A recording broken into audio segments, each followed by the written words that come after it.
Chapter 5. Marriage is not a child's game. Now that we're married, we need to decide how we will do a certain something that married couples do. Heh. As expected of a man. Mackenzie rolled her eyes when she heard that. I knew it. Men and women do think differently, after all. I care about our life as a married couple, but he's only concerned about our sex life. Unless you win my heart over, you can forget about laying even a finger on me. Very well, then. Emmanuel liked Mackenzie's short and simple reply. He never believed that a dense man like himself would be able to win the heart of an ice queen like her. While it was true that she could get his heart racing with her beauty, that didn't mean she would turn him on. In fact, he even thought he was unable to be turned on by women. Hence, one of the main reasons he didn't want to get married was that he was afraid of not being able to satisfy his wife sexually. As such, Mackenzie's refusal to have sex with him came as a huge relief. Mackenzie, however, wasn't too pleased with his response. What the? This bastard. I can tell he's not faking it. I know that most men wouldn't dare express their interest in me because of my cold personality, but that doesn't mean they don't lust over me. I know I'm a very beautiful woman, so why doesn't this bastard even want to have sex with me? Is it because he's a gynecologist? I hate this so much. The two then headed their separate ways after they had made their terms clear with each other. Emmanuel saw Melanie at his doorstep with a basket of fruits the moment he got home. She looked like a completely different person with that sweet smile on her face. Disgusted by her pretentious behavior, Emmanuel told her the truth right away. What? You rejected all the gifts? Melanie was shocked to the core when she heard that he had returned the gifts worth 10 million. Oh, my goodness. Why would he do something so stupid? Does he think he's all high and mighty for turning down those gifts? Ugh. Now I see why he's so unsuccessful in life. No one in their right mind would ever want to marry a guy like him. They'd be poor for life. Alessandra came out of her room when she heard the commotion. Ah, Melanie, you're here. Come on in. She welcomed Melanie excitedly when she saw the latter standing at the door. After all, that was the first time a woman had come to see her son. Alessandra was so desperate to marry Emmanuel off that she didn't even care if Melanie's family were a bunch of horrible people. To her surprise, however, Melanie's attitude changed instantly. Sorry, but I'm really busy. Also, you can forget about having me marry your son. He isn't even worthy of being my footstool, let alone my husband. I bet he'll never be able to find himself a wife. Goodbye. Melanie shouted and stormed off immediately after. Honestly, I don't even know why my mom wanted me to come visit him. This was such a huge waste of time. Alessandra was left speechless by her sudden outburst and change of heart. What just happened? Why would she change her mind so suddenly? Did she bring those fruits here just to insult my son? What is wrong with her? Emmanuel knew full well that Melanie's response was due to the 10 million that he gave up on. Naturally, he had no interest in a gold digger like her either. My goodness! What a crazy woman she is! Rosalind exclaimed angrily when she came out and saw Melanie leaving. She then turned toward Emmanuel and tried to comfort him, saying, "You need to stay away from women like her, Manny.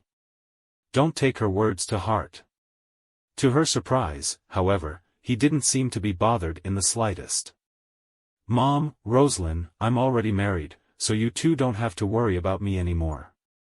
Alessandra and Rosalind were so shocked that they both screamed in unison, "What?" Rosalind's voice was so shrill that she nearly shattered the glassware in the house. "Did you just say you're married? Who are you married to? You're not messing with us, are you, Manny? If I recall correctly, you never had a girlfriend." Alessandra and Rosalind both fired questions at him one after another. Instead of trying to convince them, Emmanuel simply whipped out his marriage certificate and showed it to them. The truth spoke for itself, leaving the two women wide-eyed with shock.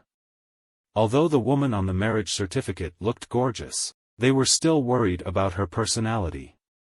She looks hard to get along with. Are you sure this isn't some kind of scam? Emmanuel could understand their concerns, so he lied to reassure them. Don't worry. She's a woman I met while I was a soldier at Northern Region.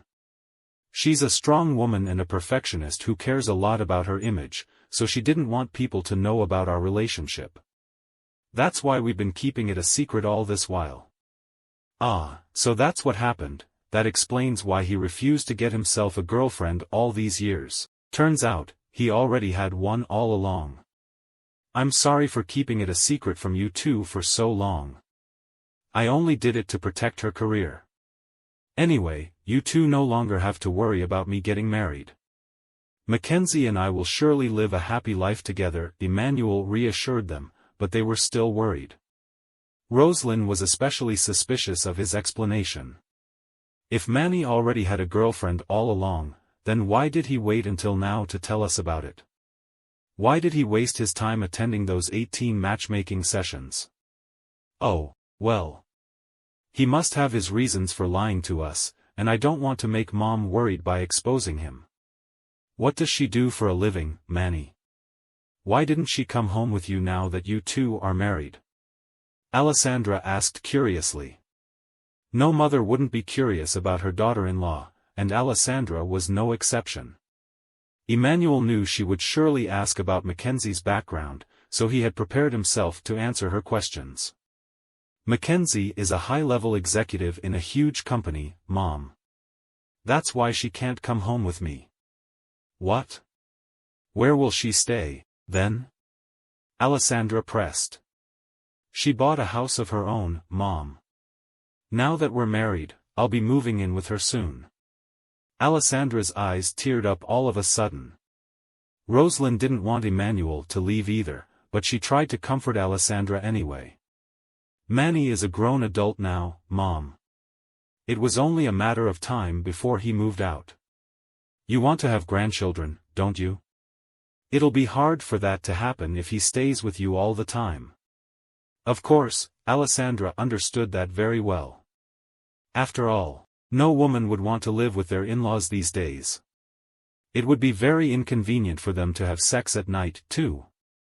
Even so, Alessandra's tears still refused to stop flowing. I won't object to your relationship if you love her, Manny. I just have one request. Could you bring her over so I can have a look at her? Also, I want you to arrange for both our families to meet each other. Alessandra's sincere requests were actually very simple ones, but they were incredibly difficult for Emmanuel to fulfill. There's no way a woman like Mackenzie would be willing to visit our house. I don't know what her job title is, but her attire and attitude alone show that she's no ordinary woman. I doubt I can even afford to pay for the dry cleaning if we end up getting her clothes dirty. As for meeting her parents, that's practically never going to happen. She said she only agreed to marry me to satisfy her grandfather, so getting her to show up here and put up an act for me is simply asking for the impossible. What do I do now?